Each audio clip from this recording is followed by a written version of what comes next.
नमस्कार साथियों। कल हमने राजनीति शास्त्र के अर्थ के बारे में अध्ययन किया था।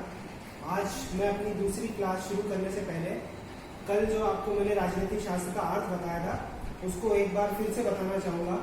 मैंने आपसे कल ये कहा था कि सामाजिक ज्ञान के अंतर्गत हम मानव जीवन के सभी पक्षों का अध्ययन करते हैं और राजनीति शास्त्र जो है वो एक ऐसा विषय है जो मानव जीवन के राजनीतिक पक्ष का अध्ययन करता है। आज हम राजनीति शास्त्र की परिभाषाओं की बात करेंगे और परिभाषाओं के संबंध में राजनीति शास्त्र में दो प्रकार के दृष्टिकोण रहे हैं। एक है परंपरागत दृष्टिकोण और दूसरा है आधुनिक दृष्टिकोण। मूल रूप से अगर अपन परंपरागत परिभाषाओं की बात करें तो परंपरागत परिभाषाएं जो है वो अगर केंद्रित हैं तो वो बिंदु है राज्य, दूसरा बिंदु है सरकार और तीसरा बिंदु है राज्य एवं सरकार। राज्य एवं सरकार,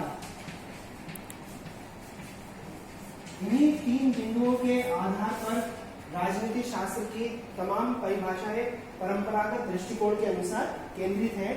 कल भी मैंने आपसे एक बात कही थी परिभाषाओं के संबंध में कि गार्नर की परिभाषाओं से परंपरागत परिभाषाएं राजनीति शास्त्र के संबंध में शुरू होती हैं। गार्नर जो है वो अपनी परिभाषा को राज्य पर आधारित या राज्य पर केंद्रित करते हुए बताता है कि राजनीति शास्त्र का आरंभ और अंत राज्य के साथ में होता है। फिर उसके बाद में मैंने आपसे कहा था कि कुछ विद्वान राजनीति शास्त्र में परंपरागत दृष्टिकोण को रखते हैं जो सरकार के अध्ययन के रूप में राजनीति शास्त्र की परिभाषाएं देते हैं। मैंने आपसे कहा था दो विद्वानों के नाम लिए थे। एक विद्वान था सीले और दूसरा विद्वान मैंने आपसे कौन सा कहा था, लिकॉक। इन दोनों के बारे में मैंने आपसे कल चर्चा की थी, लेकिन आज चूंकि अपन परिभाषाओं की बात कर रहे हैं तो मैं दोबारा से आपको एक बार याद दिलाना चाहूंगा कि सीले और लिकॉक ये दोनों विद्वान ऐसे हैं जो सरकार से संबंधित परिभाषाएं परंपरागत दृष्टिकोण के अंतर्गत देते हैं। लिकॉक अपनी परिभाषा देते हुए कहता है कि राजनीति शास्त्र जो है वह सरकार से संबंधित विद्या है। सीधे तौर पर लिकॉक ये कहना चाह रहा है कि राजनीति शास्त्र केवल और केवल सरकार का अध्ययन है।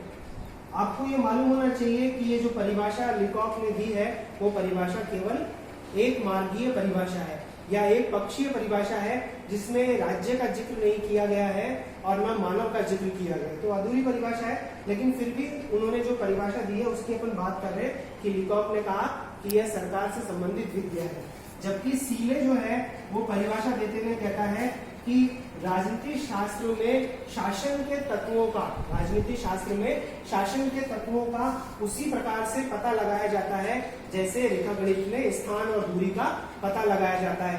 अर्थशास्त्र में धन का अध्ययन किया जाता है, संपत्ति शास्त्र में धन का अध्ययन किया जाता है, जीव विज्ञान में या जीव शास्त्र में जीवन का अध्ययन किया जाता है। तो ठीक वैसे ही राजनीति शास्त्र जो है वो शासन के तत्वों का पता लगाता है और ये परिभाषा दी है सीले ने। तो ये जो विद्वान है सीले और लिकॉक, ये दोनों किससे संबंधित अध्ययन बताते हैं, इसको सरकार से संबंधित अध्ययन बताते हैं और अपनी परिभाषाएं भी सरकार से संबंधित ही देते हैं। इसके बाद में जो परिभाषाएं आती हैं वह राज्य और सरकार से संबंधित परिभाषाएं हैं।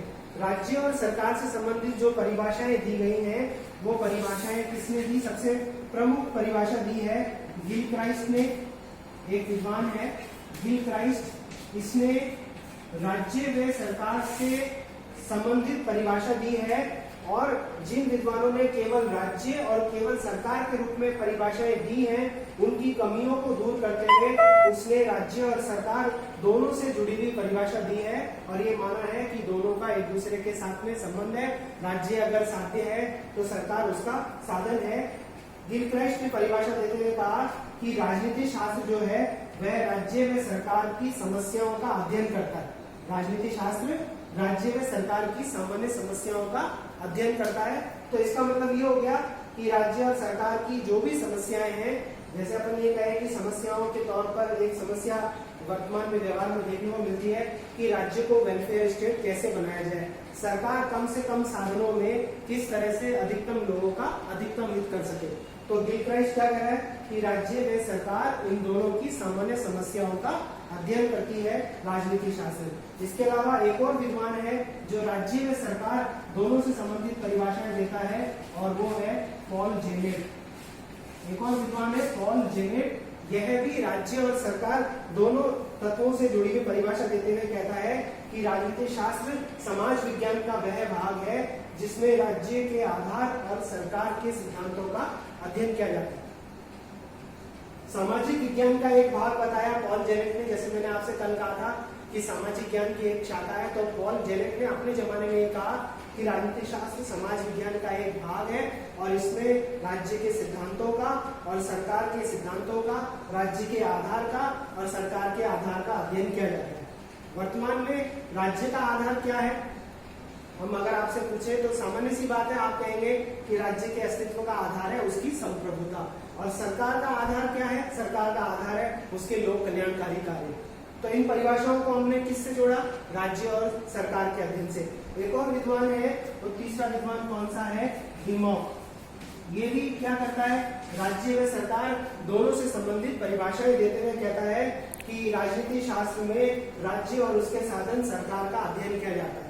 राजनीति शास्त्र में राज्य और उसके साधन सरकार का अध्ययन किया जाता है। इसका मतलब है कि डिमॉक ये कहते हैं कि राज्य अपने आप में साध्य है और सरकार उस साध्य का क्या है? साधन है।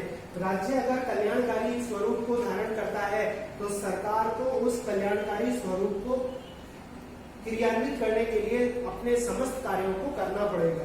तो डिमॉक, पॉल जेनेट, गिलक्राइस्ट, ये तीनों परंपरागत दृष्टिकोण में जो एक तत्व है राज्य और सरकार, उससे संबंधित परिभाषाएं देते हैं। सीले और लिकॉक के लिए मैंने आपको बताया कि सरकार से संबंधित अध्ययन बताते हैं और राज्य के अध्ययन के रूप में मुख्यतः किसका नाम आता है? गार्नर का नाम आता है। गार्नर जो परिभाषा देता है वो क्या देता है कि राजनीति शास्त्र का आरंभ और अंत राज्य के साथ में होता है। इसी तरीके से राज्य से संबंधित परिभाषाओं में एक विद्वान और भी आता है और वो विद्वान कौन सा है? गार्नर के अलावा जो विद्वान है, एक और विद्वान है ब्लंट शेली। ब्लंट शेली भी राज्य केंद्रित परिभाषा देते हुए कहता है कि राजनीति विज्ञान वह विज्ञान है जिसका संबंध राज्य से है, जो यह समझने का प्रयत्न करता है कि राज्य के आधारभूत तत्व क्या है। अब राज्य का आधारभूत तत्व क्या है? मुख्यतः संप्रभुता, इसके अलावा भूमि है, जनसंख्या है, सरकार है, ये सभी राज्य के आधारभूत तत्व हैं। इसके बाद में ब्लंट शेली क्या कहता है कि उसका स्वरूप क्या है? वर्तमान की अगर अपन बात करें तो उसका राज्य का स्वरूप क्या है? लोक कल्याणकारी। और अतीत काल की बात करें तो राज्य का स्वरूप क्या है? पुलिस राज्य। पुलिस मानव के जीवन और संपत्ति की रक्षा का काम करती है, तो उस जमाने में राज्य का जो कार्य क्षेत्र था वो केवल व्यक्ति के जीवन की रक्षा करने का और उसकी संपत्ति की रक्षा करने का कार्य होता था। और इसके अलावा आगे उन्होंने व्याख्या करते हुए कहा है कि किन किन रूपों में राज्य की अभिव्यक्ति होती है। अब एक राज्य पुलिस राज्य मात्र भी हो सकता है,